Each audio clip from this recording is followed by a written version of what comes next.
감사합니다. 오늘 이 시간에 주님을 예배합니다. 주님을 또한 의지합니다. 주님을 신뢰합니다. 주님과 동행하는 이 한 주간 되게 하시고 이 한 시간 예배가 되게 하시며 허락하신 은혜를 누리게 하여 주옵소서.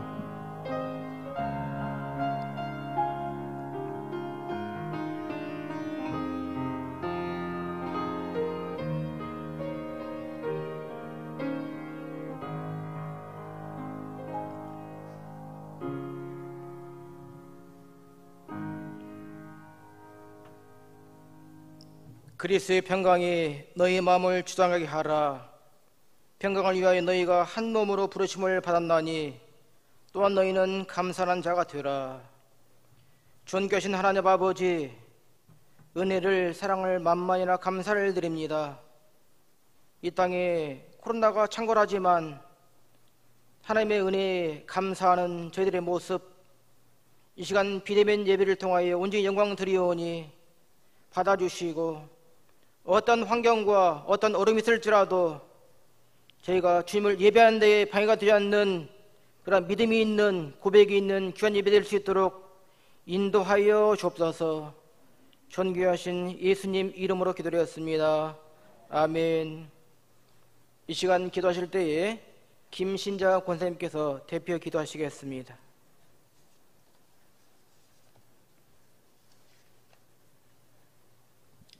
다 같이 기도드리겠습니다. 하나님 아버지 감사합니다. 이 시간 저희들 주일 찬양 예배를 드립니다. 하나님, 저희들 비록 비대면으로 예배를 드리고 있지만 우리의 마음은 서글프지만 그러나 하나님이 우리의 하나님이 되시고 우리가 아바 아버지라 부를 수 있으며 우리 주님을 믿고 의지하며 주님께 소망을 두고 나아갈 수 있음에 진심으로 감사를 드립니다. 저희들 많은 죄와 허물이 있지만 예수 그리스도의 보혈로 덮어주시고 이 시간 성령께서 임재하여 주시고 우리의 예배를 받으시고 큰 은혜로 채워 주시옵소서. 하나님, 지금은 코로나19로 인하여 많은 어려움에 처해 있습니다. 사망자도 실업자도 많고 우리도 온전히 예배를 드리지 못하고 있습니다. 하나님, 우리를 불쌍히 여겨 주옵소서. 긍휼과 자비를 베풀어 주시옵소서. 이 환난을 통하여 우리 믿는 그리스도인들이 먼저 그동안의 잘못된 삶을 회개하는 시간이 되게 하여 주옵소서. 우리가 주님의 말씀에 순종한다고 했지만 바리새인처럼 외식하는 삶을 살지는 않았는지요. 우리가 여호와 하나님 아버지를 경외한다고는 했지만 세상적인 명예와 물질만을 추구하지는 아니했는지요. 주님의 말씀을 통하여 우리의 삶을 조명함으로 부족한 점을 깨닫게 하시고 잘못된 생각과 습관을 교정할 수 있도록 인도하여 주시옵소서. 주님, 우리의 죄를 용서하여 주옵소서. 우리가 주님 앞에 자복하고 회개하면 하늘에 계신 하나님께서 들으시고 우리의 죄를 사하고 우리를 이 땅을 회복시킨다고 약속하셨사오니 우리는 아무런 믿음 없지만 어린 양 예수 그리스도의 보혈을 의지하여 하나님 은혜의 보좌 앞에 나와 간구하고 회개하며 또 간구하오니 주여 이 땅을 회복시켜 주시옵소서.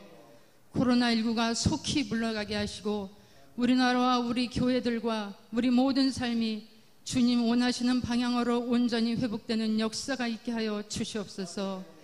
하나님, 하나님의 공의가 이 땅에 올바로 세워지게 도와주옵소서.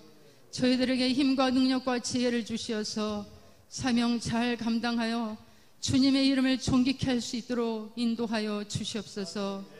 사랑하는 주님, 우리 성일교회를 위해서 기도합니다. 우리 모든 목사님들에게 성령 충만케 하시고 영역을 7배는 더해 주옵소서.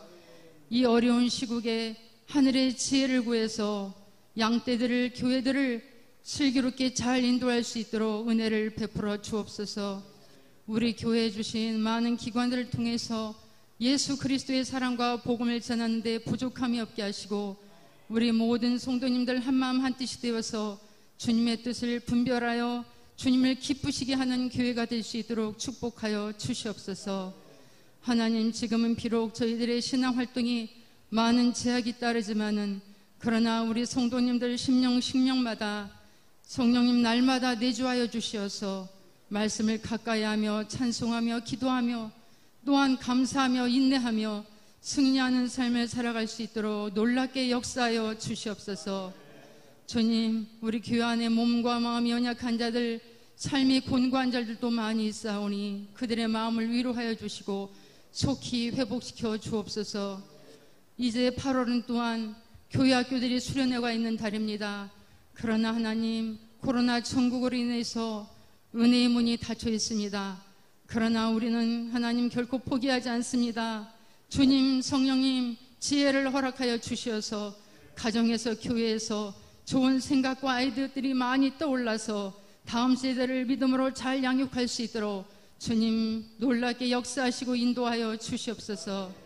이 시간 단위에 세우신 우리 목사님을 통하여 은혜 충만한 시간이 될 걸 믿사오며 예수 그리스도 이름으로 감사하며 간절히 믿고 기도하옵나이다.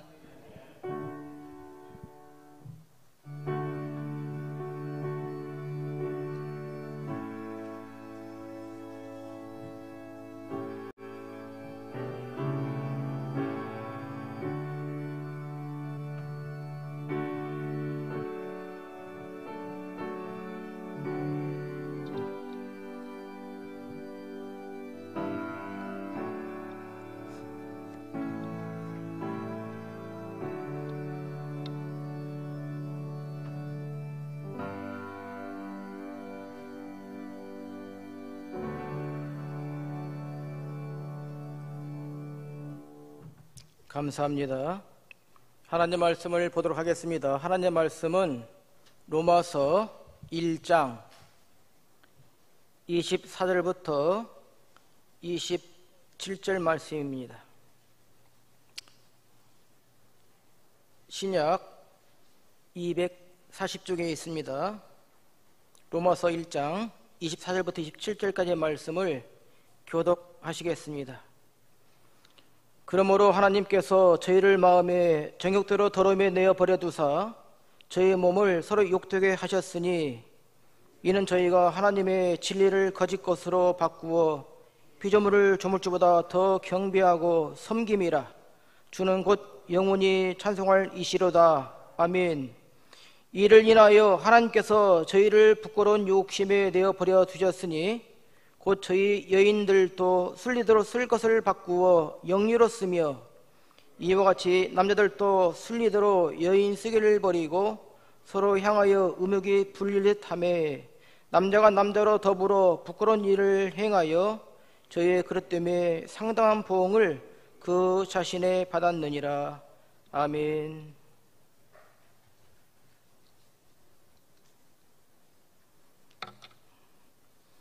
이 땅에 코로나가 창궐됨으로 인하여 오늘부터 비대면 예배를 드리고 계시는데 성도님들 지금 안녕하시죠? 편안하시죠? 저는 지금 3주째 이어지는 차별금지법을 가지고 말씀을 증거하고자 합니다. 먼저 말씀을 시작할 때에 퀴즈로 시작하겠습니다. 끝까지 잘 들으시고 제가 누구인가 맞춰보시기 바랍니다. 저는 1980년도에 한국으로 수입이 되었습니다. 처음에는 모피를 얻고 식용유의 고기를 판매할 목적으로 들여왔습니다. 그러나 목적이 여의치 못하자 중간에 포기하고 내버려두는 통에 개체수가 갑자기 증가했습니다. 국내에 천적이 없었기 때문에 제가 급격히 증가해서 생태계의 교란범으로 몰리고 있습니다. 저를 6년 동안 5,000마리를 포획해가지고 잡아가지고 포상금으로 1억 원의 상금을 받는 사람도 있다고 합니다. 저는 주로 강습지에 사는데 수생식물의 뿌리까지 갉아먹어가지고 생태계를 파괴하고 있고요. 토종 물고기들의 산란 장소를 없애서 물고기들이 저거로 몰려 있으며 논둑에 굴을 파 둑이 무너지는 통에 농가와 농민들에게 피해를 주고 있습니다. 저는 누구일까요? 예? 황소개구리요? 박 장로님 뭡니까? 예. 황소개구리가 논둑에 굴을 파는구나. 띄워주시죠? 예. 답은 뉴트리아입니다. 뉴트리아. 이 뉴트리아는 생김새는 쥐와 흡사합니다. 그 모습은 엄청나게 큰 그런 동물이라고는 뭐합니다만 그런 설치류에 해당되는 건데요. 이 답이 뉴트리아입니다. 우리는 지금 포괄적 차별금지법을 발의가 되어 있으며 올 국회에 상정될 예정으로 되어 있습니다. 포괄적 차별금지법을 가지고 말씀을 전하면서 준비하면서 이 법과 가장 근접한 것이 무엇인가 생각할 때 제 머릿속에서 뉴트리아라고 하는 그런 동물이 생각났습니다. 방금 설명드렸다시피 뉴트리아도 처음에 우리나라에 수입했을 때에는 좋은 목적을 가지고 좋은 의도를 가지고 모피를 얻고 고기를 판매하면 좋겠다라고 그런 생각을 가지고 도입했습니다만 결과는 어떻습니까? 지금 온갖 문제점 투성이입니다. 생태계를 파괴하고 있습니다. 아마 지금 포괄적 차별금지법이 지금 발의가 되어 있습니다만 이것이 국회에 통과가 되어진다면 저는 뉴트리아와 같은 그러한 결과가 되지 않을까라는 조심스러운 생각을 해봅니다. 포괄적 차별금지법, 이에 반대 개념이 개별적 차별금지법입니다. 우리나라에는 지금 개별적 차별금지법이 완성이 되어 있는데요. 그 예들을 살펴본다면 남녀고용평등법, 장애인차별금지법, 고용연령차별금지법, 사회보장기본법, 외국인고용법, 외국인처우법, 에이즈 예방법, 기간제법 등 이미 19개나 되는 차별금지법을 가지고 있습니다.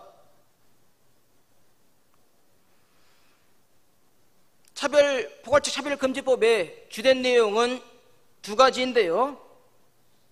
성적 지향과 성별 정체성이 들어가 있는데요. 이 두 가지는 매우 민감한 내용입니다. 매우 민감한 내용이기 때문에 처음부터 이 두 가지를 염두에 두고 법을 만든다 하면 국민들의 저항이 크기 때문에 이 조항들을 숨겨두고서 겉으로는 차별금지법이라고 하는 좋은 내용을 가지고 포장을 했습니다만 그러나 그 실상을 본다면 그 내용을 뜯어본다면 이와 같이 성적 지향과 성별 정체성이라고 하는 애매모호하고 또 굉장히 민감한 내용을 담고 있는데요. 우리 성도님들이 두 가지 단어를 좀 알 필요가 있는데요. 성적 지향과 성별 정체성 그러는데 이와 같은 명칭이 용어가 무엇인가를 먼저 알 필요가 있겠죠. 이것을 제가 쉽게 설명 한번 해보겠습니다. 남자가 여자를 사랑해서 결혼하는 것은 지극히 정상적인 일입니다. 그러시죠? 여기 계신 모든 분들, 그리고 유튜브를 시청하시는 모든 분들도 이와 같이 남자 여자가 사랑을 하고 결혼한 것이 지극히 당연하다고 여기시고 그렇게 한 가정을 꾸리신 분들입니다. 그런데 성적 지향이란 남자가 여자를 상대로 해서 사랑하는 게 아닙니다. 남자가 남자를 상대로 해서 사랑을 합니다. 성적 관계를 맺습니다.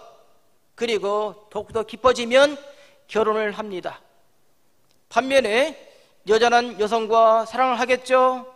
결혼을 할 수 있겠죠? 이와 같이 남자는 남자, 여자는 여자하고 사랑하고 결혼하는 것을 이것을 동성애라고 합니다. 그런데 여기는 동성애뿐만 아니라 양성애, 양성애는 뭐냐?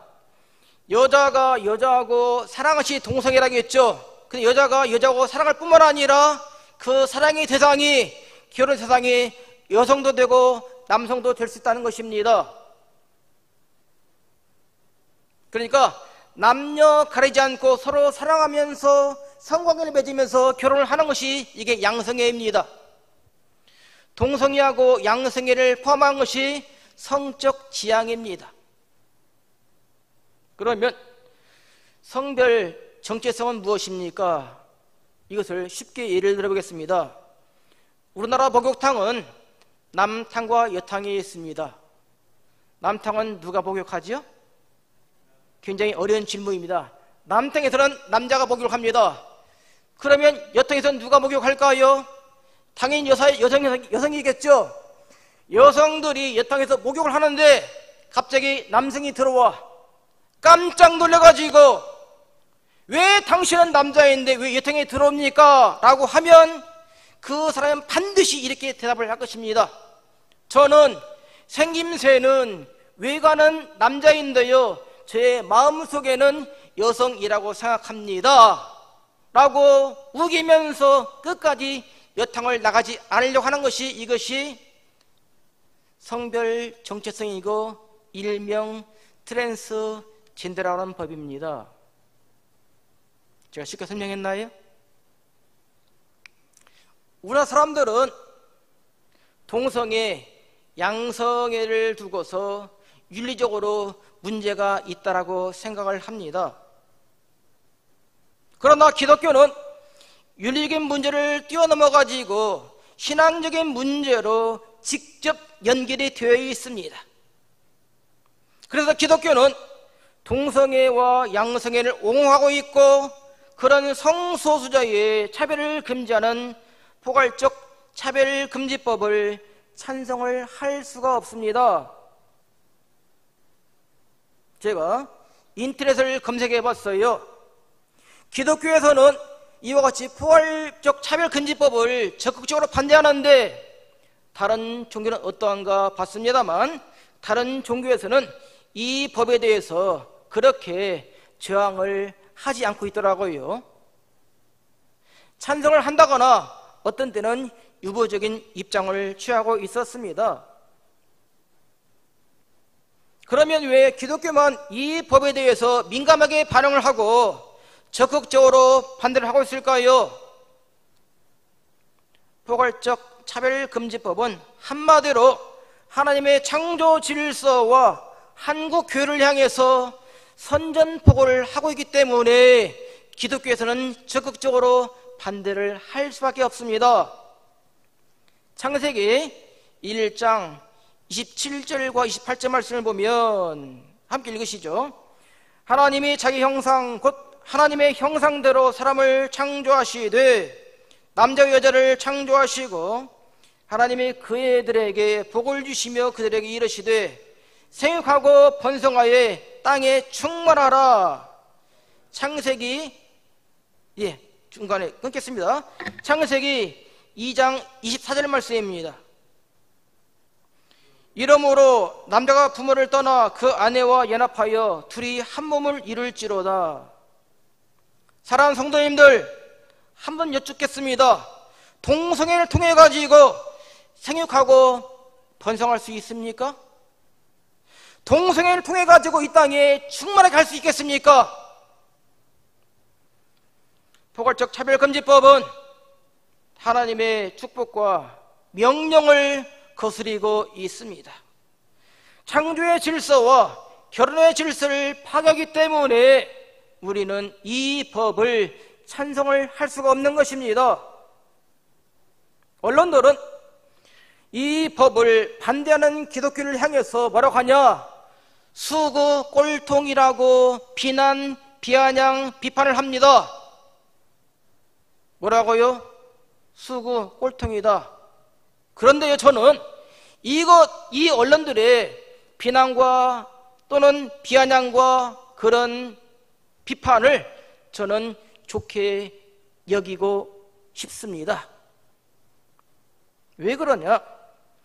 기독교 내에서도 일부는 진보적인 입장을 취하는 그런 부분도 있습니다. 심지어는 기독교 내에서도 종교다원주의를 주장하는 사람들도 있습니다. 종교다원주의가 무엇입니까? 예수 그리스도와 기독교 이외에 모든 종교에도 구원이 있다라고 주장하는 것이 이게 종교적 다원주의입니다. 놀랄 일입니다. 하나님의 구원의 은총이 기독교의 전유물이 아니라고 주장하는 그런 사람들을 두고서 종교적 다원주의라고 말을 하는데요. 그러나 보수적인 기독교의 구원론은 그런 것이 아닙니다. 오직 예수입니다. 그리스도 예수만이 우리를 구원하실 분이라는 것을 믿으시기 바랍니다. 요한복음 14장 6절 말씀은 이렇게 말씀하십니다. 시작. 예수께서 가라사대 내가 곧 길이요 진리요 생명이니 나로 말미암지 않고는 아버지께로 올 자가 없느니라. 아멘. 아멘. 또 사도행전 4장 12절 말씀을 보면 다른 이로서는 구원을 얻을 수 없나니 천하 인간의 구원을 얻을 만한 다른 이름을 우리에게 주신이 없다라고 성경의 말씀을 그대로 믿고 견지하는 것이 보수적인 입장입니다. 그러기에 보수적인 입장에서는 포괄적 차별금지법을 절대로 반대를 해야 될 상황입니다. 그런데도 이 법의 제정을 찬성하는 일부 기독교 단체들도 있더라고요. 이들이 몇 가지 주장한 내용은 첫째, 모든 사람은 하나님의 자녀이다. 자녀입니다. 모든 사람은 하나님의 형상을 따라 지음받은 하나님의 자녀이기 때문에 차이는 있을 수 있지만 차별은 있을 수 없다라고 주장을 합니다. 인간의 존엄성은 하나님이 주신 특별한 은총이기 때문에 빼앗길 수 없는 권리라고 주장을 합니다. 저는 이번에 처음 알았거든요. 또 동성애를 인정하는 그런 학파가 있는데 그 학파가 퀴어 신학이야. 퀴어 신학. 퀴어 신학은 뭐라고 주장을 하냐면 동성애란 낯선 개념이기 때문에 기독교계에서 이를 허용해서 억압으로부터 해방시켜 주자고 주장을 합니다. 그러면서 퀴어 신학자가 내세운 근거가 창세기 19장 소돔과 고모라 성이 멸망한 내용입니다. 그들의 주장은 이렇습니다. 그들의 주장은 소돔과 고모라가 왜 멸망을 했냐 그 이유를 살펴봤더니 손님 대접을 하지 못했기 때문에 하나님이 그 도성을 심판했다는 거예요. 정말 그렇습니까? 제가 알기로는 그게 아니에요. 제가 알기로는 롯의 집에 손님이 왔을 때에 그 성에 소년부터 노인까지 그 손님을 상대로 해서 서로 상관하리라. 여기서 상관이라는 것은 동성애를 말합니다. 서로 동성애를 하겠다고 밀고 들치고 해가지고 서로 싸우는 그와 같은 성적으로 타락한 곳이기 때문에 하나님께서 이 소돔과 고모라 성을 멸망했는데 퀴어 신학자가 맞습니까? 제가 맞습니까? 목사님 감사합니다. 예, 제 주장이 맞아요. 이렇게 볼 때 퀴어 신학자들 별거 아닙니다. 너무나 허황되잖아요. 너무나 엉망입니다. 이들의 주장이 아닐지라도 당연히 모든 사람은 차별을 받아서는 안 됩니다. 국가인권위원회에서는 동성애자를 포함한 개인적인 차별을 금지하는 법을 이미 만들어 놓고 있습니다. 그 좋은 예가 우리가 지난번 약 2달 전에 한번 확인했는데요. 이태원 클럽에서 갑자기 코로나19가 확산되어지고 증가한 적이 있습니다. 그런데 이태원 클럽을 이용했던 사람들이 동성연애자들이었습니다. 저는 개인적으로 그들의 신분을 밝히고 TV에 나오기를 원했습니다. 제 개인적인 생각이었습니다. 그런데 방송을 봤더니 어느 한 곳도 그 사람들 모습을 보여준 내용이 없었어요. 왜 그랬을까요? 이 사람들이 동성애자이지만 이미 법으로 보호를 받고 있다는 것입니다. 우리가 그걸 확인했잖아요. 동성애 보호법은 진보와 보수의 문제가 아닙니다. 동성애 보호법을 가지고 교회 내에서 동성애를 가지고 설교를 할 수 있냐 없냐의 문제도 아닙니다. 이 동성애는 교회만의 문제가 아니라 건강한 가정과 국가마저 무너뜨릴 수 있는 심각한 그런 법입니다. 왜 그럴까요? 만약에 동성애가 합법화 된다면, 법적으로 문제가 없다고 되어진다면 모든 학교에서는 학생들이 아주 어릴 때부터 동성애 가지고 교육을 시킬 것입니다. 이 내용을 아주 어릴 때부터 한 번 배워, 두 번 배워, 그러다 보면 나중에는 동성애에 대해서 아무런 저항 없이 당연히 받아들일 것입니다. 동성애도 한 사랑의 일종이라고 배우면 그 사람들이 커가지고 어떤 행동을 할 수 있겠습니까? 또 이와 같은 문제 삼는 부모가 있다면 그 부모는 이 동성애 합법화라는 법을 가지고 처벌을 할 수가 있다는 것입니다. 매우 심각한 법입니다. 병역도 문제가 있습니다. 우리나라는 병역 문제가 의무사항이잖아요. 남자가 신체 건강해가지고 정신 건강해가지고 군대 갈 나이가 됐는데 군대 가라고 하면 나는 남자가 아니고 여자라고 주장한다면 이 사람은 어떻게 되겠습니까? 이런 사람들이 군대를 가가지고 졸병인데 상관하고 동성연애를 합니다. 군 기강은 어떻게 되겠습니까? 상하 질서가 엉망입니다. 또 군대에서 이와 같은 일이 벌어진다면 에이즈의 감염은 수직 상승할 것은 불을 보는 듯한 뻔뻔한 결과를 가져올 수 있습니다. 전통적인 결혼관도 문제가 있습니다. 기독교 이념으로 세운 학교도 폐교를 하든지 아니면 건학 이념을 바꿔야 될 처지에 놓여 있습니다. 크리스천이 운영하는 기업체도 당연히 이축될 수밖에 없겠죠.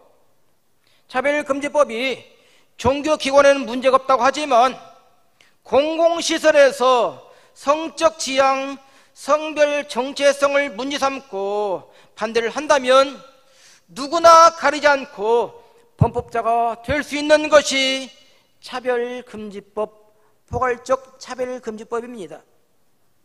한마디로 포괄적 차별금지법은 소수의 성을 보호한다는 명목이지만 신앙과 양심의 자유를 따르는 대다수의 사람들을 범법자로 만들 수 있는 불평등한 법이면서 악법 중에 악법입니다.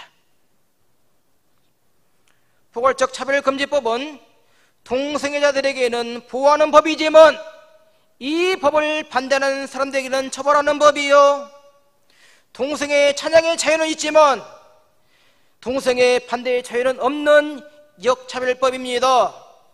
표현의 자유를 심각하게 위축시킬 수 있습니다. 더 나아가서 이 땅에 민주주의를 퇴보시킬 수 있는 법이 포괄적 차별금지법입니다.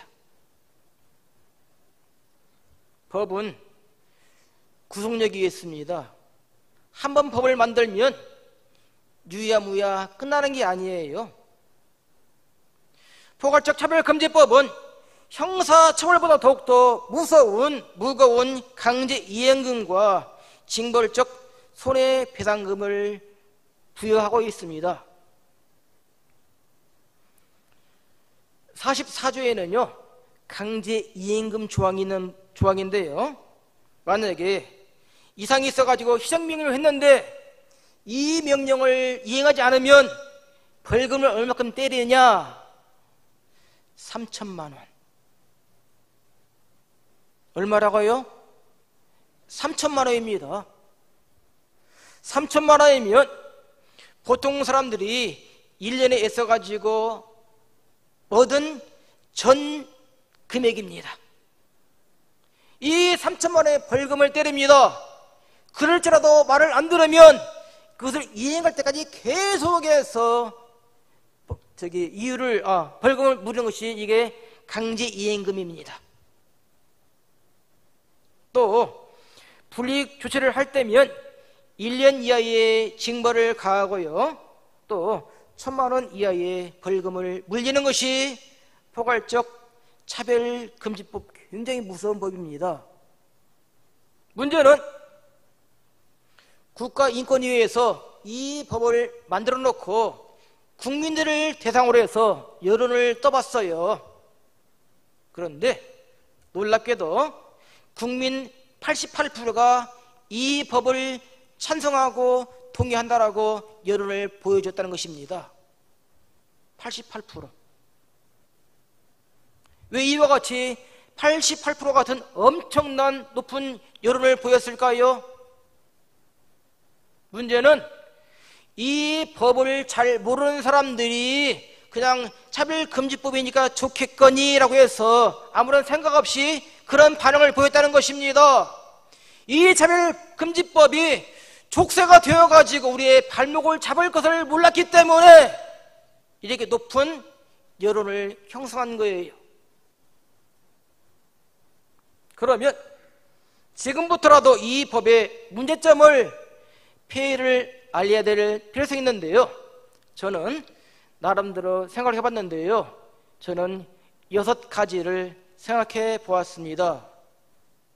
첫 번째는 이 법을 잘 알고 있는 사람들이 주변에 모르는 사람들에게 문제점을, 폐해를 아는 데까지 설명해주는 그런 확성기의 역할을 해야 되는데 여기 계신 분들입니다. 유튜브 방송을 듣고 계시는 우리 사랑하는 성일교회 성도님들입니다. 두 번째 방법은 이와 같은 포괄적 차별금지법이 잘못되었다는 것을 확실히 밝히는데 어디다 밝히느냐? 우리 교회 주보에다가 실는 거예요. 우리 교회 주보에다가 이와 같은 포괄적 차별금지법에 모순된 점, 잘못된 점을 이와 같이 여기다가 올리는 것입니다. 왜? 그럼 성도님 보잖아요. 세 번째는 우리 교회와 이 지역 사회에 사람들 눈에 많이 띄는 곳에 플랜카드를 설치합니다. 시민들을 상대로 해서 홍보하는 것입니다. 네 번째는 장항 지역에도, 서천 지역에도 이런 교회가 연합해가지고 연합회를 구성했는데요, 그 연합회가 한 팀이 되어가지고 서천신문을 상대로 해서, 지역신문을 상대로 해서 기사를 올리는 내용입니다. 다섯 번째는 이 법이 잘못된 것을 알고 있는 사람들이 서명을 해가지고 정기국회에 나가는 국회의원들에게 보내는 것입니다. 마지막은 청와대 홈페이지에 반대 청원을 할 때에 우리 모두가 함께 반대 의사를 분명히 밝히는 이런 방법들 괜찮습니까? 기독교는 차별금지법을 찬성할 수도 있습니다. 그리고 동성애자를 혐오하거나 증오하지도 않습니다. 그런데도 우리는 포괄적 차별금지법을 반대하는데 왜 그러냐? 이 법에는 분명히 독소 조항이 있어요. 이 독소조항을 빼건 아니면 이와 같이 이미 발의되어진 법을 우리는 회수하기를 철수하기를 간절히 원하는 것입니다. 우리는 참으로 중요한 기로에 서 있습니다. 한번 시행착오를 겪었던 뉴트리아가 또다시 생기느냐 마느냐 하는 매우 중요한 그런 시기입니다. 사랑하는 성도님들, 이것을 분명히 인식하시고 또 기억날 때마다 기도하셔서 이 포괄적 차별금지법이 잘못된 부분을 고치거나 없어지기를 간절히 바란 마음으로 이 말씀을 준비했습니다. 찬송하겠습니다. 찬송 401장입니다.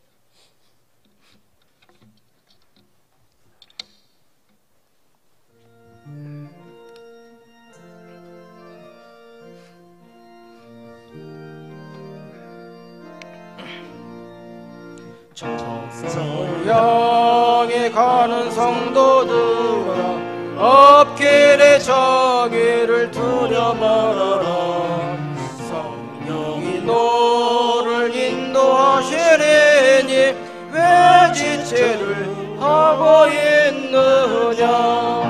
앞으로 천성을 향해 나가세. 천성문만 하라고 나가세.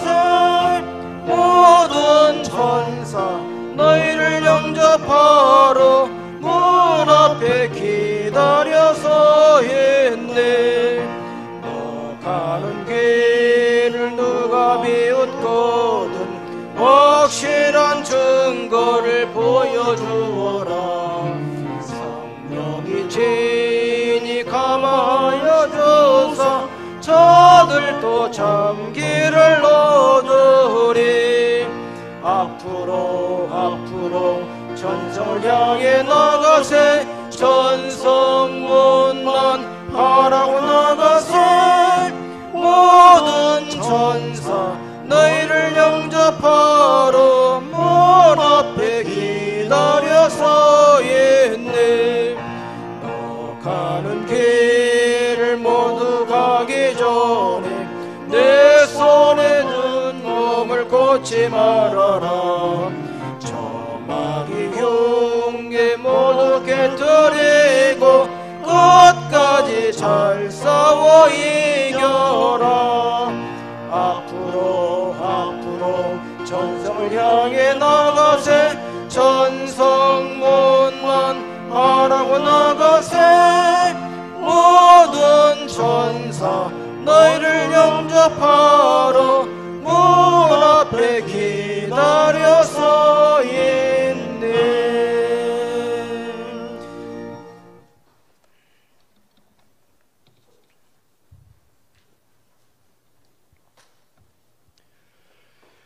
하나님 아버지, 은혜를 감사합니다. 비대면 온라인 예배로 저희들이 예배를 드리지만 이 예배 속에서도 주님이 함께 하심을 믿습니다. 소수의 인원이 모였고 또 여러 성도들이 유튜브로 또 실시간 중계로 방송을 보고 있지만 성령께서는 여전히 동일하게 임재하시고 은혜 주실 줄로 믿습니다. 말씀 듣는 모든 심령들 속에 성령님 임재하여 주옵시고 내가 어디에 있든지 주님 앞에 서고 살아가는 신전의식의 호람대오의 삶을 살아가는 저희가 되게 하옵소서. 이제는 예수님의 은혜와 하나님의 사랑하심과 성령님의 교통하심이 이 자리에 모인 소수의 우리 성도님들과 유튜브로 또 영상으로 예배를 드리는 모든 흩어져 있는 성도님들 머리머리 위에 영원토록 함께 있을지어다. 아멘. 아멘. 아멘. 역사하시옵소서. 은혜를 주시옵소서. 주님 긍휼히 여겨 주옵소서. 사랑해 주옵소서. 예수님의 이름으로 기도합니다. 아멘.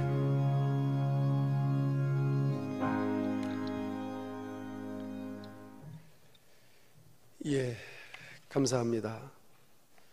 오늘 낮 시간에도 각 구역에서 통계가 올라오는데 음성 집계가 됐습니까? 대충? 몇 명? 아니 뭐 말씀하세요.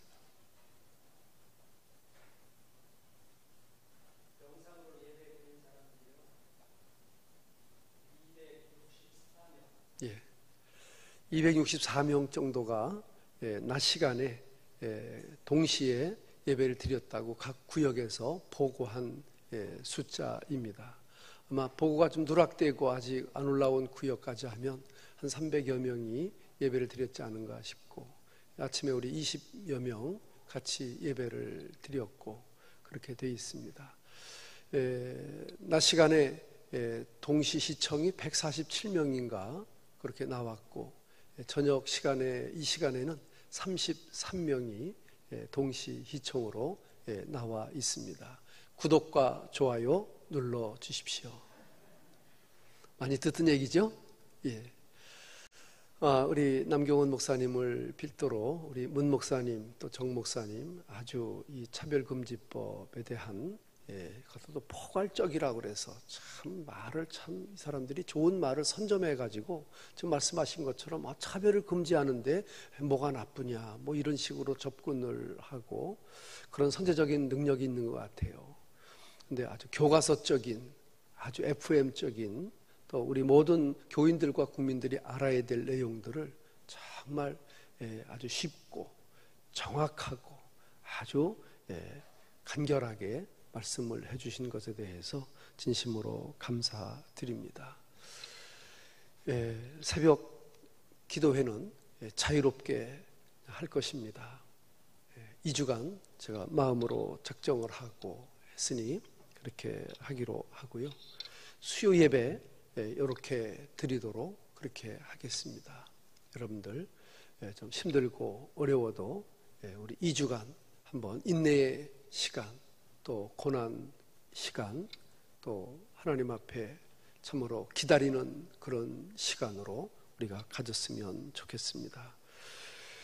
속히 코로나가 회복돼야 될 텐데 이제 300명대로 고공행진을 하는 것 같고 그 300명대의 그 책임이 교회에 있는 것 마냥 연신 이렇게 말씀하는데 참 이태원 발에는 아무 얘기도 왔다가 이게 뭐 교회 발로 이렇게 하는가 참 불편하고 힘들고 이게 무슨 의도냐 이런 아주 여러 가지 복잡한 생각들이 많이 들어갑니다. 그러나 하나님은 항상 정의의 편이시고 하나님은 하나님 편이십니다. 우리가 하나님 편에 있으면 주님이 우리와 함께 하실 줄로 믿습니다.